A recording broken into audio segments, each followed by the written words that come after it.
Hi friends, welcome to my channel. ಮುದ್ದು ಸೊಸೆ ನಾಳೆಯ ಸಂಚಿಕೆಯಲ್ಲಿ ಏನಾಗುತ್ತೆ ನೋಡೋಣ ಬನ್ನಿ. ಶುರುವಿನಲ್ಲಿ ಇಲ್ಲಿ ಶಿವರಾಮೇಗೌಡರಿಗೆ ತುಂಬ ಖುಷಿಯಾಗುತ್ತೆ. ಹಾಗೆ ಶಿವರಾಮೇಗೌಡರು ಎಲ್ಲರ ಮುಂದೆ ಕ್ಷಮೆ ಕೇಳ್ತಾರೆ. ಆಗ ರಾಕಿ, ದಯವಿಟ್ಟು ನನ್ನನ್ನು ಕ್ಷಮಿಸಪ್ಪ, ಏನು ಗೊತ್ತಿಲ್ಲದೆ ನಿನಗೆ ಸರಿಯಾಗಿ ಹೊಡೆದ್ಬಿಟ್ವಿ, ದಯವಿಟ್ಟು ನನ್ನನ್ನು ಕ್ಷಮಿಸು ಅಂತ ಶಿವರಾಮೇಗೌಡರು ಹೇಳ್ತಾರೆ. ಅಯ್ಯೋ ಮಾವ, ಏನು ಮಾತಾಡ್ತಾ ಇದ್ದೀರಾ? ನಿಮಗೆ ಆ ಸಮಯದಲ್ಲಿ ಯಾರೇ ಆಗಿದ್ರು ಕೂಡ ಹಾಗೆ ಮಾಡ್ತಾಯಿದ್ರು. ನೀವು ಕ್ಷಮೆ ಕೇಳುವ ಅವಶ್ಯಕತೆ ಇಲ್ಲ ಮಾವ, ನನಗೇನು ಬೇಜಾರಿಲ್ಲ ಅಂತ ರಾಕಿ ಹೇಳ್ತಾನೆ. ಅದನ್ನು ಕೇಳಿಸಿಕೊಂಡ ಈ ಕಡೆ ಶಿವರಾಮೇಗೌಡರಿಗೆ ತುಂಬಾ ಖುಷಿ ಆಗ್ತಾ ಇರುತ್ತೆ. ಇಲ್ಲಿ ಕಣ್ಮಣಿ ಅಂತೂ ತುಂಬ ಖುಷಿ ಪಡ್ತಾ ಇರ್ತಾರೆ. ಸರಿ ಸಾನೆ ಹೊತ್ತಾಯಿತು, ಇವಾಗ ಮುಹೂರ್ತ ಮುಗಿರೋಕ್ಕಿಂತ ಮುಂಚೆನೇ ಮನೆ ಒಳಗಡೆ ಸೇರಿಸ್ಕೋಬೇಕು ಅಂತ ಅಮ್ಮ ಹೇಳ್ತಾರೆ. ಆಗ ವಿದ್ಯಾ, ಕಣ್ಮಣಿ ನೀನು ಖುಷಿಯಾಗಿರಬೇಕು ಅಷ್ಟೇ ಅಂತ ಹೇಳಿ ನಾನು ಹೊರಡ್ತೀನಿ ಕಣ್ಮಣಿ ಅಂತ ಹೇಳ್ತಾರೆ. ಅದಕ್ಕೆ ಎಲ್ಲಿಗೆ ಹೋಗ್ತಾ ಇದ್ದೀರಾ ಅಂತ ಈ ಕಣ್ಮಣಿ ಕೇಳ್ತಾರೆ. ಅದು ನನ್ನ ಕ್ಲಾಸ್ ಇದೆ ಕಣ್ಮಣಿ, ನಾನು ಹೋಗಲೇಬೇಕು ಅಂತ ವಿದ್ಯಾ ಹೇಳ್ತಾರೆ. ಆಗ ವಿದ್ಯೆ ಹೋಗುವಾಗ ಅಮ್ಮ ಮಾತಾಡಿದ್ಬಿಟ್ಟು, ಲೇ ವಿದ್ಯಾ, ಎಲ್ಲೇ ಹೋಗ್ತಾ ಇದ್ದೀಯಾ? ನೋಡು, ನಮ್ಮ ಮನೆಗೆ ಮದುವೆ ಆಗೈತೆ, ಈಗ ಹೆಣ್ಣಿನ ಮನೆ ತುಂಬಿಸ್ಕೋಬೇಕು, ಅದನ್ನೆಲ್ಲ ಬಿಟ್ಟು ನೀನು ಎಲ್ಲಿಗೋ ಹೋಗ್ತಾ ಇದೆಯಂತ್ಯಾ?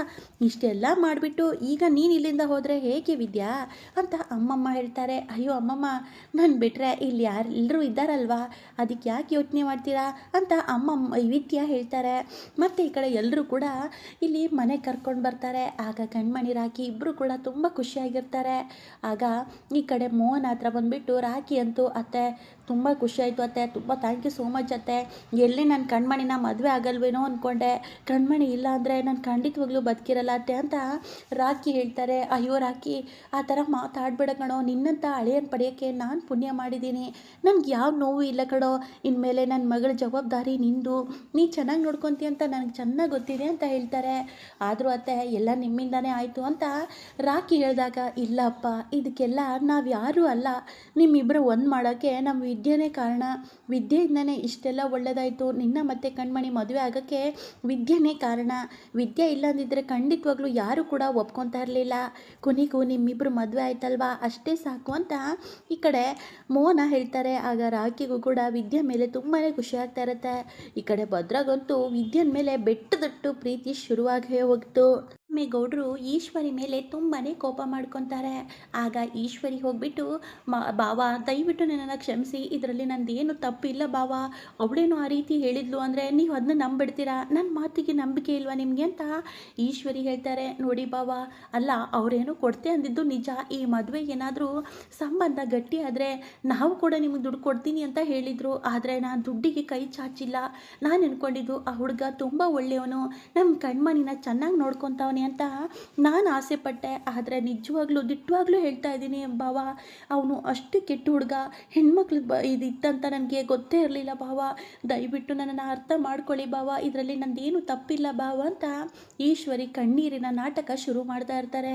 ಆಗ ಅದನ್ನು ನೋಡಿದ ಚಿತ್ರಗೆ, ಎಲ್ಲ ಹೀಗಾಗೋಯ್ತು, ಅವ್ವ ಏನೋ ಪ್ಲ್ಯಾನ್ ಮಾಡ್ಕೊಂಡವಳೆ, ಆಸ್ತಿ ಎಲ್ಲ ಸಿಗತ್ತೆ, ದುಡ್ಡು ಸಿಗತ್ತೆ ಅಂದ್ಕೊಂಡ್ರೆ ಈ ವಿದ್ಯೆ ಇದ್ದಾಳಲ್ಲ, ಈ ಮೂರಡಿ ಎಲ್ಲ ಹಾಳು ಮಾಡಿಬಿಟ್ಲು, ಈ ಮೂರಡಿನ ಯಾವುದೇ ಕಾರಣಕ್ಕೂ ಸುಮ್ಮನೆ ಬಿಡಬಾರ್ದು, ನಮ್ಮ ಅವ್ವ ಎಲ್ಲರಾದ್ರೂ ಕ್ಷಮೆ ಕೇಳೋ ಮಾಡಿಬಿಟ್ಟಿಯಲ್ಲ ಈ ವಿದ್ಯಾ, ನಿನ್ನನ್ನು ಮಾತ್ರ ಯಾವುದೇ ಕಾರಣಕ್ಕೂ ಸುಮ್ಮನೆ ಬಿಡಲ್ಲ ಕಣೆ ಅಂತ ಚಿತ್ರ ಕೋಪ ಮಾಡ್ಕೊತಾರೆ ವಿದ್ಯಾ ಮೇಲೆ.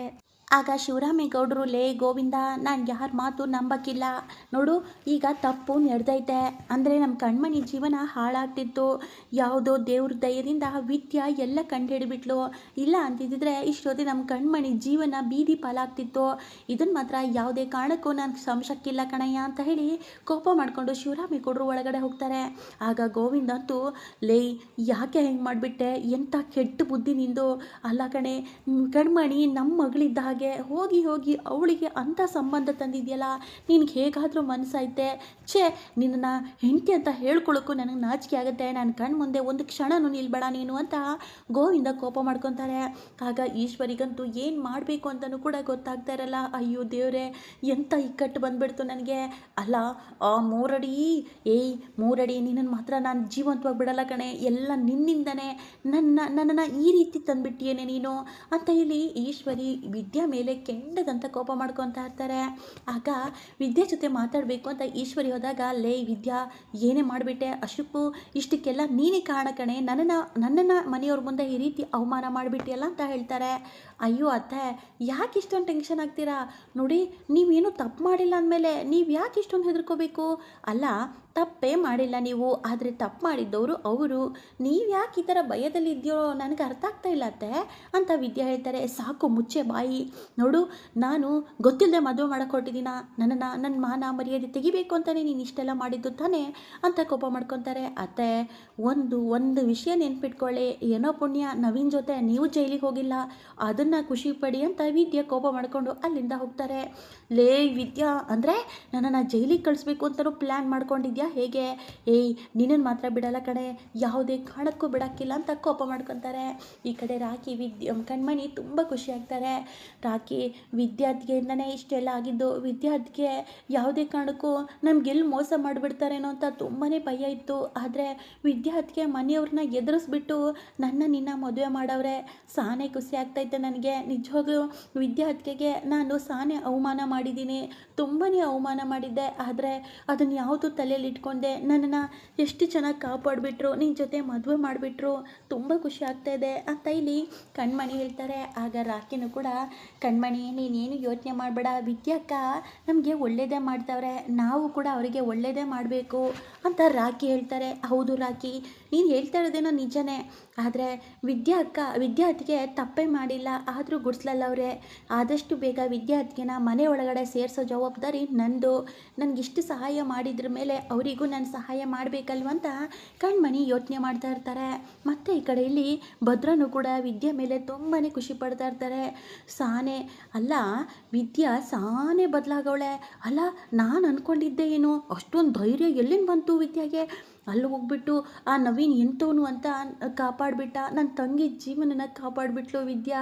ಇದನ್ನು ಮಾತ್ರ ಯಾವುದೇ ಕಾರಣಕ್ಕೂ ನಾನು ಮರೆಯೋಕ್ಕಿಲ್ಲ, ಅವ್ರು ಮಾಡಿರೋ ಸಹಾಯನ ನಾನು ನಿಜವಾಗ್ಲೂ ಮರೆಯೋಕ್ಕಿಲ್ಲ ಅಂತ ಭದ್ರ ಯೋಚನೆ ಮಾಡ್ತಾ ಇರ್ತಾರೆ.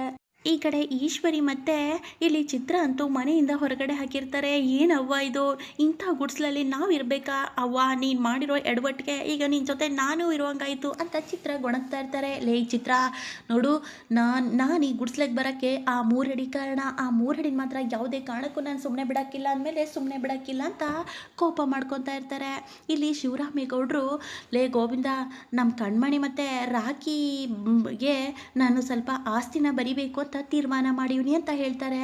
ಆಗ ಗೋವಿಂದ್ ಅವರು, ಒಳ್ಳೇದಾಯ್ತಲ್ಲಣ್ಣ, ಹಾಗೆ ಮಾಡು ಅಂತ ಈ ಕಡೆ ಹೇಳ್ತಾರೆ. ಅದನ್ನು ಕೇಳಿಸಿಕೊಂಡ ಸಾವಿತ್ರಿ ಬೆಚ್ಚಿ ಬೀಳ್ತಾರೆ. ಇದೇನಿದು, ಆಸ್ತಿ ಎಲ್ಲ ಕಣ್ಮಣಿ ಪಾಲಾಗ್ಬಿಟ್ರೆ ಆಮೇಲೆ ನನ್ನ ಗತಿ, ನನ್ನ ಮಗಳ ಗತಿ, ಅಯ್ಯೋ ಏನು ಮಾಡೋದು, ಯಾವುದೇ ಕಾರಣಕ್ಕೂ ಇಲ್ಲಿ ಏನಾಗುತ್ತೋ ಏನೋ ಟೆನ್ಷನ್ ಆಗ್ತಾ ಇದೆ ಅಂತ ಸಾವಿತ್ರಿ ತಡವರಿಸ್ತಾ ಇರ್ತಾರೆ. ಆದರೆ ಶಿವರಾಮೇಗೌಡರು ಈ ನಿರ್ಧಾರ ಕೇಳಿ ಭದ್ರಾಗಂತೂ ತುಂಬಾ ಖುಷಿ ಆಗುತ್ತೆ. ಅಪ್ಪಯ್ಯ ಸಾನೇ ಖುಷಿ ಆಯಿತು, ನೀನು ಮಾಡಿರೋ ತೀರ್ಮಾನ ಸರಿಯಾಗೈತೆ ಅಂತ ಹೇಳ್ತಾರೆ. ಆಗ ಈ ಕಡೆ ಅಮ್ಮಮ್ಮ ಬಂದ್ಬಿಟ್ಟು, ಲೇ ಶಿವರಾಮ, ಎಲ್ಲ ಹೌದು ವಿದ್ಯೆನಿಂದನೇ ಇಷ್ಟೆಲ್ಲ ಆಯಿತು, ಆದರೆ ವಿದ್ಯೆನೇ ಮನೆಯಿಂದ ಹೊರಗಡೆ ಇದ್ದಾಳಲ್ಲ, ಸ್ವಲ್ಪ ಯೋಚನೆ ಮಾಡಲಾ, ವಿದ್ಯೆನ ಮನೆಗೆ ಕರ್ಕೊಂಡು ಬರಲಾ, ಅವಳು ಮತ್ತೆ ಈ ಮನೆಗೆ ಬರಬೇಕು ಕಣ್ಲ, ಅವಳಿಂದ ನಮಗೆ ಒಳ್ಳೆಯದೇ ಆಗ್ತೈತೆ, ಇಟ್ಟರೆ ಕೆಟ್ಟದಂತೂ ಆಗಲ್ಲ ಕಣ ಅಂತ ಹೇಳ್ತಾರೆ. ಆಗ ಶಿವರಾಮೇಗೌಡರು ಭದ್ರ ಮುಖನೇ ನೋಡ್ತಾ ಇರ್ತಾರೆ. ಭದ್ರಗೂ ಕೂಡ ತುಂಬಾ ಆಸೆ ಇರುತ್ತೆ, ವಿದ್ಯೆನ ಕರ್ಕೊಂಡು ಬರಬೇಕು, ಮತ್ತೆ ವಿದ್ಯೆ ಈ ಮನೇಲಿ ಇರಬೇಕು ಅನ್ನೋದು. ಖಂಡಿತವಾಗ್ಲೂ ಶಿವರಾಮೇಗೌಡರು ಒಪ್ಪಿಗೆ ಕೊಡ್ತಾರಾ, ವಿದ್ಯೆ ಮತ್ತೆ ಬರ್ತಾರಂತ ಮುಂದೆ ಕಾದು ನೋಡೋಣ. ವಿಡಿಯೋ ಇಷ್ಟ ಆದಲ್ಲಿ ಒಂದು ಲೈಕ್ ಮಾಡೋ ಮಾತ್ರ ಮರಿಬೇಡಿ guys. Thank you so much.